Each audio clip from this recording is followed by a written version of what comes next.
We are back with our special guest, ARC, Alan Roger Currie. And Alan, when we went to break, we were talking and kind of delved into a part of your book that I just thought was pretty interesting. So you talked about a situation with two girls at a gym that you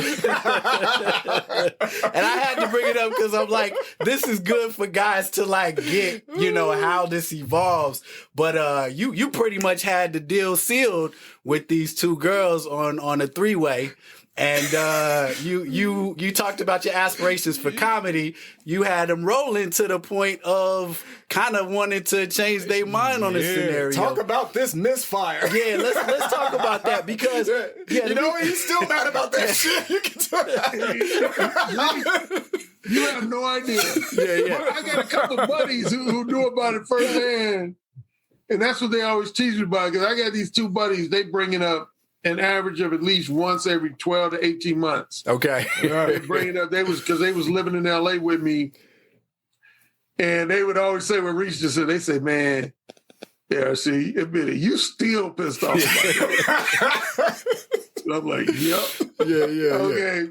For the listeners, here's what happened. Well, it started, I'm a reference. I spoke in London in November 2010 for this weekend conference for men.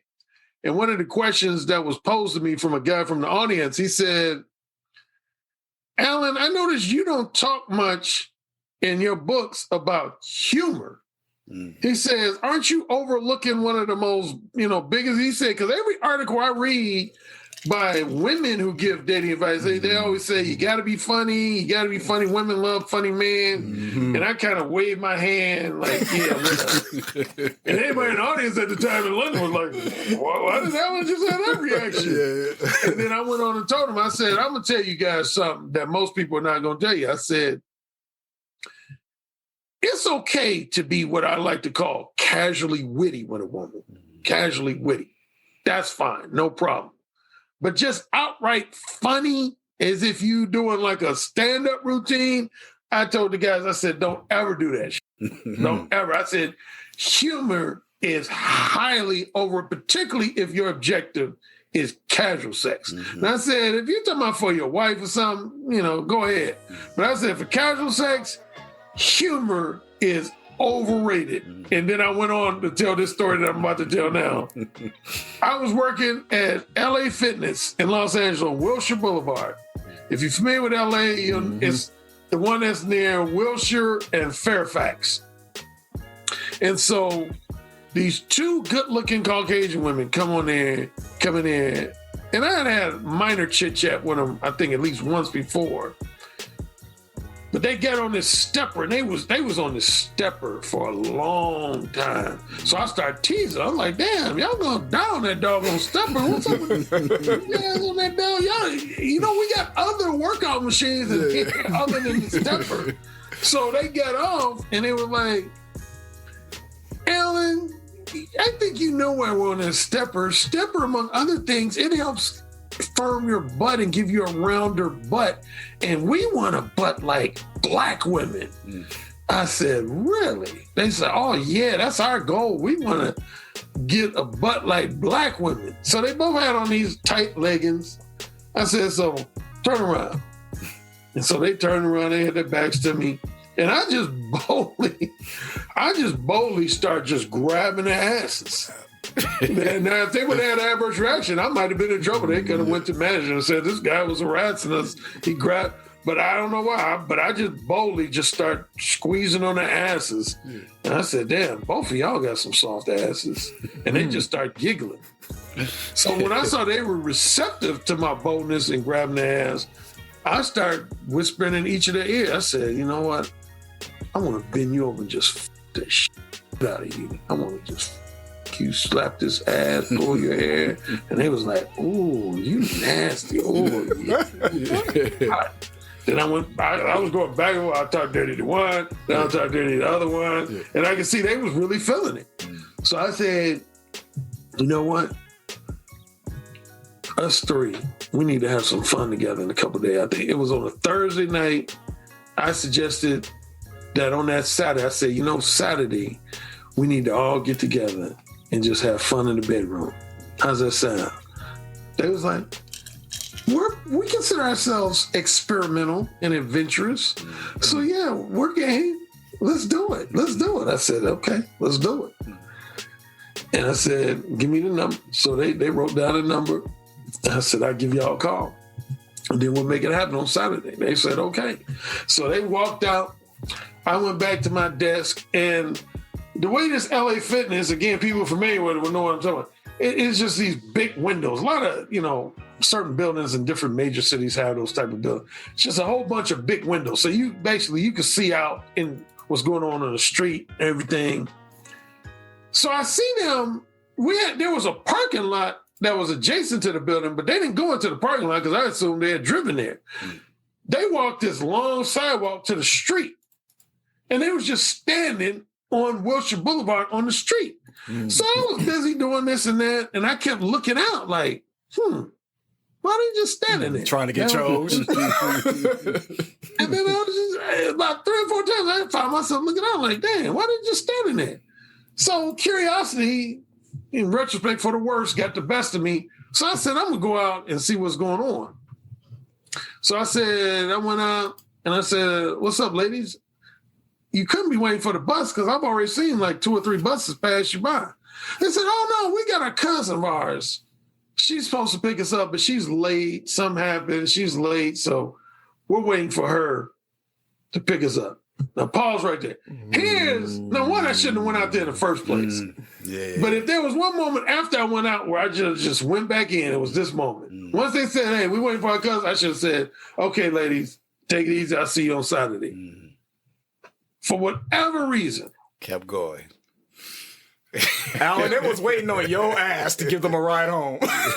And I was like, so, how long you been members of the club? And, a bunch of small talk. One of the things I about you was fluffing. In my book, small talk. I spent at least 5 minutes of start small talking with them. And then that kind of led into me cracking jokes. And I just, sometimes once I get in a humor mode, I get into a zone. Yeah. And I'm not going to go in detail about, but this relates to when I first started adopting the No Free Attention. I had this friend named Anthony I talk about in the same chapter that I talk about these 2 women. And see, he used to witness me doing that at work in Chicago. When we worked together in Chicago, this is back in the late 80s, in 1988. I used to do the same thing. Sometimes I get to talking to my female coworkers. Next thing you know, it was essentially like I was doing like a stand-up comedy performance. Yeah. Which I did win a stand-up comedy contest in Chicago in 1989, but that's another story for another day. So now back to these women. Yeah, I just started just cracking different jokes and telling humorous stories. And you can say on the positive end, I had them just roll. I mean, it was like stomach hurt type fun. They was just cracking. They was like, oh my God, stop. Oh my God, you're so funny. Oh my God, you're so funny. So they just laughed their ass off. So after I got finished doing, I don't know, 15, 20 minutes worth of comedy, I said, so I'll see you on Saturday. And then all of a sudden, first thing they did, they was kind of looked at each other. And that's when my mind said, uh-oh, something's wrong. And then one said, well, we don't mind you coming over on Saturday, but we don't want to have sex anymore. I was like, what? They said, we want you to make us laugh because you're so funny. We want you to be our personal comedian and just make us laugh. I mean, you're like hilarious. Damn. Yeah, we don't want to have sex anymore. That's like, let's consider that off the table now. Man, y'all would have been cracking it. The how quick my face changed was almost humorous. I bet. I went from this lighthearted demeanor to I was almost like scowling. I was basically like, you went in the mode 4? yeah, basically, yeah. I basically went to mode 4. I said, are you bitches serious? Are you really serious right now? They was like, oh yeah, we don't want to have sex. We just want you to come over and make us laugh. I said, I ain't coming over y'all place to make you fucking laugh. Are you nuts? What's wrong with you? I look like? Yeah. It's like, you don't have to get out angry.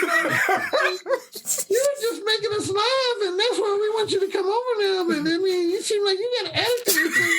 Let's just cancel it. Let's just not have you come over now. I said, yeah, that would be best. Yeah. Laugh. No, but okay, stop right there because let me just say really quick, because a lot of guys fall into that, and that's why I thought that was the gem of the book, is because we're always told that women like funny guys. They like guys that can make them laugh. And, you know, maybe to a degree, if you're like marrying somebody or if you're in a long-term relationship, that may be true. But for gaming, for that specific scenario, I thought that was bars, because it's like, yeah, they might think you're funny, and you in a club talking to somebody and you got them rolling. You think you're in the game, and then the night ends and you're like, what the fuck happened? You entertained them first, which was a no-no. Like, damn. But, you know, there's one reason I leave why that happens. I don't want to get into too much detail, but I remember reading where somebody said for a lot of women, laughter is like, you figuratively speaking, like a first cousin to an orgasm. So a lot of women feel like, well, if you made them laugh, you done already made them come. I ain't never heard no shit like that. Wow.